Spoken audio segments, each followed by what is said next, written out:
তুমি নিজের পরিবারকে প্রোটেক্ট করতে পারছো না, পাবলিককে প্রোটেক্ট করবে কি করে? কিভাবে করবে? কতগুলো ক্রিমিনাল এই শহরের আনাচে কানাচে ঘুরে বেড়াচ্ছে। তারা তোমার স্ত্রীকে তুলে নিয়ে গেছে, তারা তোমার বাচ্চাকে তুলে নিয়ে গেছে, আর তুমি দাঁড়িয়ে দাঁড়িয়ে দেখছো। কি করছো তুমি?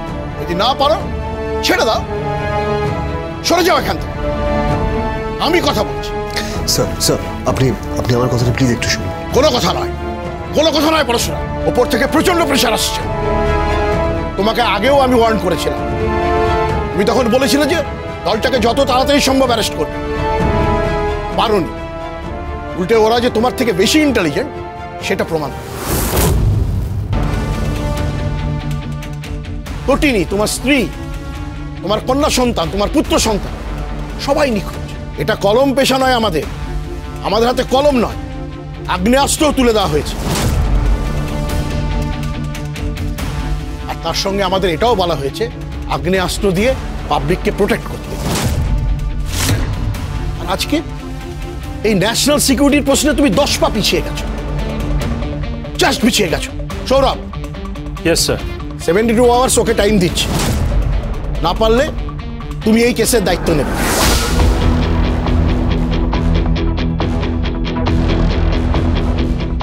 পারবে? Sir, always ready, at your service sir. That's great. আমি তোমায় বলে দিলাম 72 আওয়ার্স।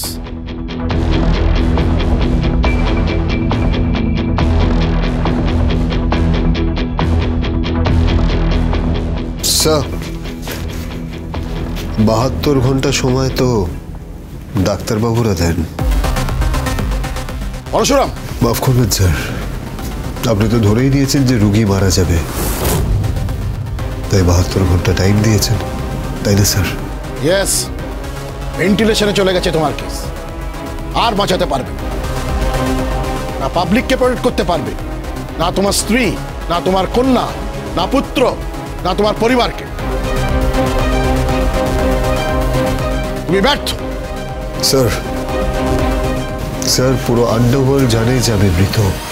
কি?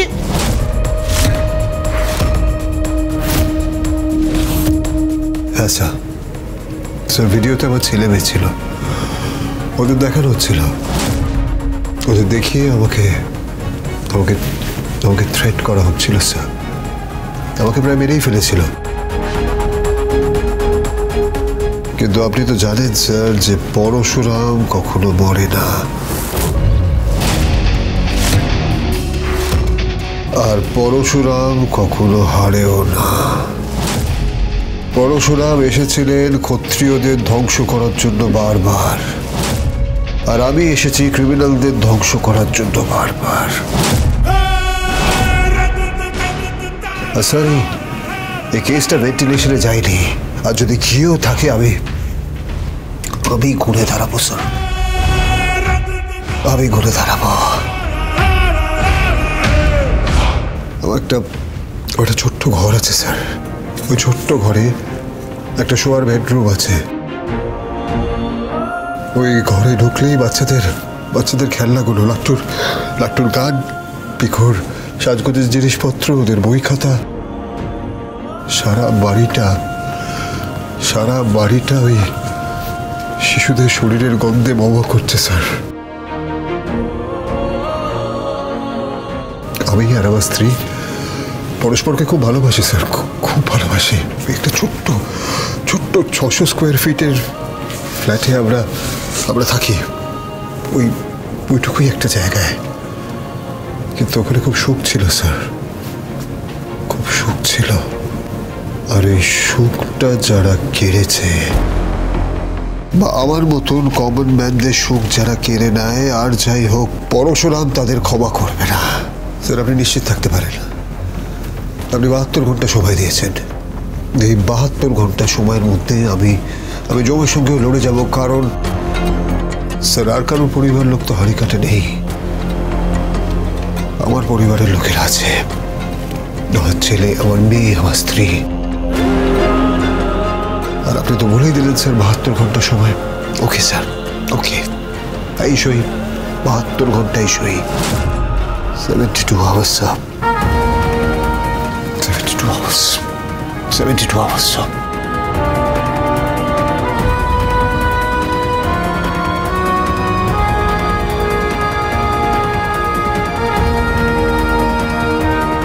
তোমার মতো অফিসার আমার ডিপার্টমেন্টে নেই। তুমি না পারলে হোয়াটএভার।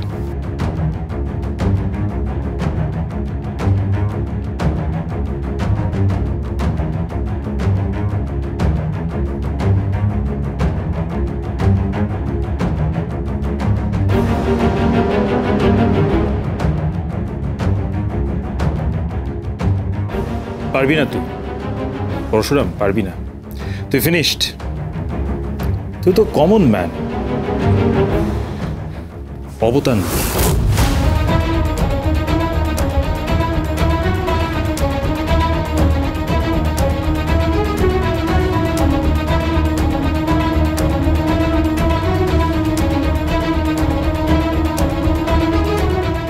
কেসের দায়িত্বটা আমি পাচ্ছি।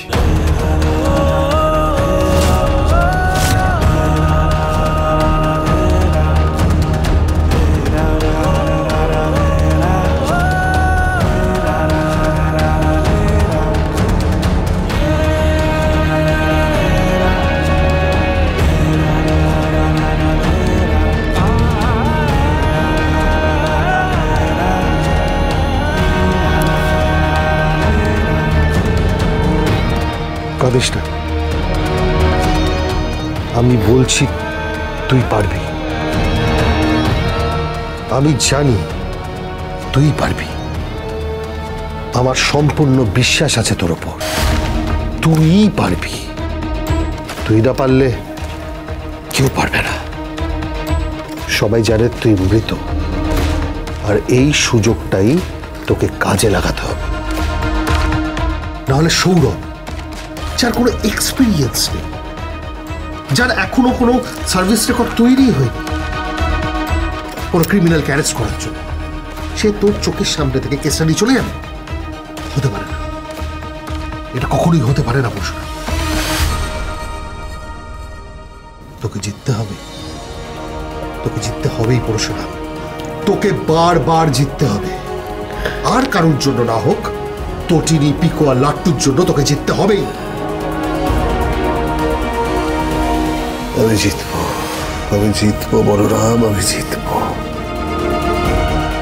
বিষ্ণুর ষষ্ঠ অবতার পরশুরামের হাতিয়ার ছিল কুঠার। পরশুরাম ক্ষত্রিয়দের ধ্বংস করেছিলেন, আর এই কমন ম্যান পরশুরামের হাতিয়ার প্রহার আর চেম্বার। আমি অপরাধ আর অপরাধী দুটোকেই ধ্বংস করব।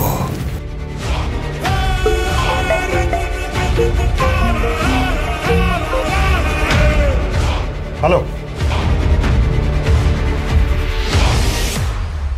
That's great. মায়া, কি পরশুরাম, হ্যাঁ চল, ইমিডিয়েটলি চল। কোথায়? গাড়িটা ট্রেস করা গেছে। কোনটা? ওই 10 নম্বর গাড়িটা।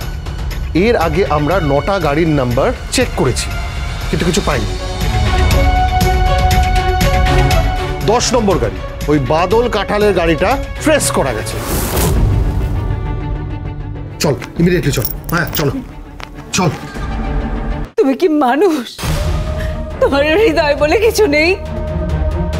তোমার জামাই নিখোঁজ, তোমার মেয়ে নিখোঁজ, নাতি নাতনিদের কোনো খবর নেই,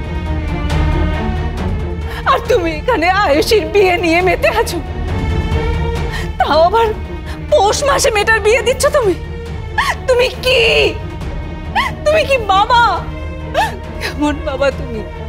তোমাকে দেখার পর তো পৃথিবীর আর কোনো মেয়ে তার বাবাকে চাইবে না। তারা বলবে প্রয়োজন নেই এরকম বাবার, কোনো প্রয়োজন নেই। চুপ করো তো, একদম চুপ করো, একদম চুপ করো। কি করবো, কি করবো? তোমার জামাই নিখোঁজ হয়েছে তো আমি কি করবো?